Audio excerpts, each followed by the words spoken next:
童話害人不淺，王子和公主婚後真的幸福嗎？還記得小時候看過的童話故事嗎？白雪公主裡，王子親吻了沉睡的公主，然後他們從此過着幸福快樂的生活，聽起來很美好，對嗎？可是問題來了，婚禮結束之後呢？白雪公主適不適應王宮的生活？她有沒有想過宮廷規矩的壓力？王子會不會因為她來自民間而受到貴族的冷嘲熱諷？更現實一點，他們有沒有為廁所要放在哪一層樓吵過架？童話故事永遠停在結婚那一刻，把人生最瑣碎、最真實的地方剪掉不播。結果我們在潛移默化中被教育成一種錯覺，只要找到對的人，愛情就會自動幸福。可是現實卻殘酷地提醒我們，婚禮是愛情的開始，不是結局。找到王子只是第一步，怎麼跟王子生活才是馬拉松。這就是本課程要破解的第一個誤區。童話的害人之處不在於太美，而在於太不真。來說一個現代版的故事，美芳和世傑是同事，一起合作專案，互補到不行。他細心，他大膽，他會規劃，他能衝鋒。漸漸的，他們互相欣賞，愛苗滋長。交往半年後，世傑擔心下跪，在101大樓的觀景台上求婚，還有煙火做背景，浪漫得不得了。旁邊的陌生人都鼓掌。故事到這裡，感覺就像童話。可惜，現實才剛開始。結婚後，世傑覺得美芳太愛管事，連他襪子放哪裡都要叮嚀。美芳則覺得世傑總是有想法，沒規劃，讓他很沒有安全感。求婚時那些眼淚與掌聲，如今變成了冷戰與嘆息。美芳心裡忍不住想，當初的王子怎麼變成了不長大的男孩？世傑則反過來想，當初溫柔的公主怎麼變成碎念的老媽子？是不是很熟悉？許多人在戀愛時以為自己正活在童話劇本裡，一旦進入婚姻，才發現童話沒寫的部分才是生活的全部。誤區一，王子會永遠完美。童話給我們的第一個錯誤暗示是，找到完美的人，一切問題就解決。可是在現實中，沒有完美的王子，也沒有永遠優雅的公主。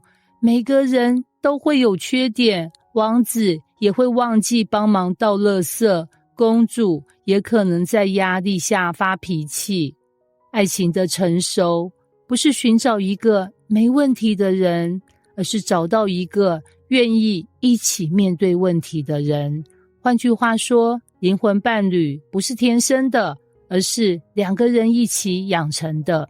誤區二，婚禮就是幸福的終點，從此過着幸福快樂的生活。這句話把婚禮當成愛情的終點，可是真實的婚姻才剛剛開始。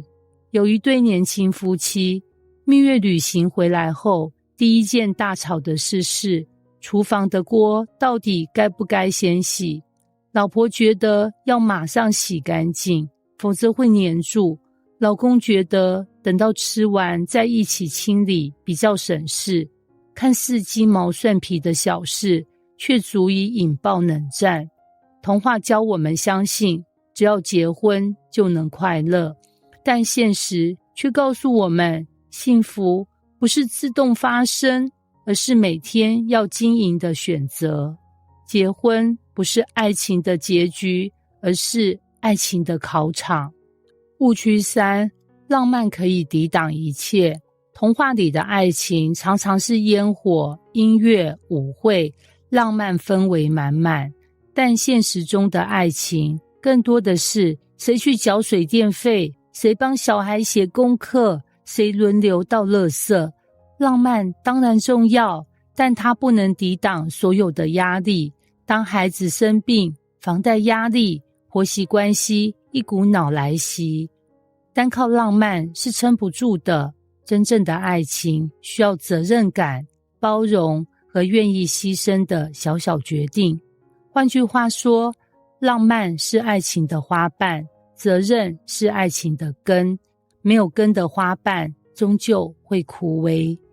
誤區4：愛情自動成長。童話裡，王子與公主一旦相遇，就像兩塊拼圖，天衣無縫地合在一起。可現實是，兩個人再怎麼合得來，也必然會有摩擦。很多人以為愛情自然而然就會變深厚，但事實是，如果沒有經營，愛情只會慢慢消耗殆盡。有句話說得好，婚姻就像花園，不去澆花除草，雜草就會比花長得快。靈魂伴侶不是自動生成的，而是不斷養成的。研究顯示，大多數離婚的夫妻，並不是因為重大背叛或嚴重衝突，而是因為日常的失望累積，不是一場大風暴，而是無數小小的雨滴把愛情慢慢侵蝕。所以，愛情的真相往往比童話還殘酷。它不是被惡龍毀掉，而是被日常瑣碎磨掉。但這同時也是好消息，因為如果問題來自日常，那麼修復的方法也在日常。這裡可能有人會問，既然童話不真實，那是不是愛情根本不值得期待？其實不是，童話有它的價值，它提醒我們要勇敢追求愛，讓我們知道人需要浪漫和夢想。真正的問題不是童話本身，而是我們錯誤地把童話當成現實劇本。真正健康的愛情，不是像童話那樣完美，而是即使不完美，也能選擇相愛。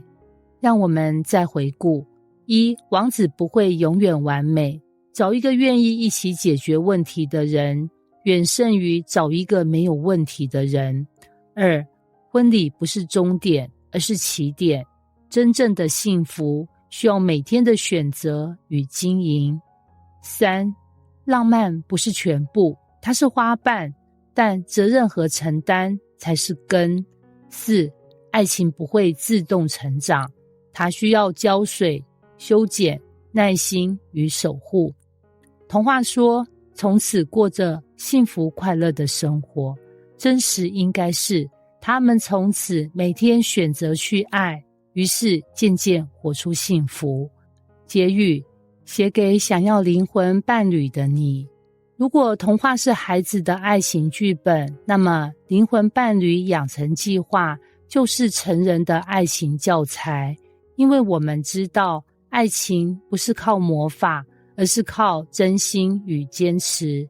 最後，我想送你一句話：幸福不是找到完美的人，而是用不完美的自己和一個不完美的他，寫出專屬於你們的故事。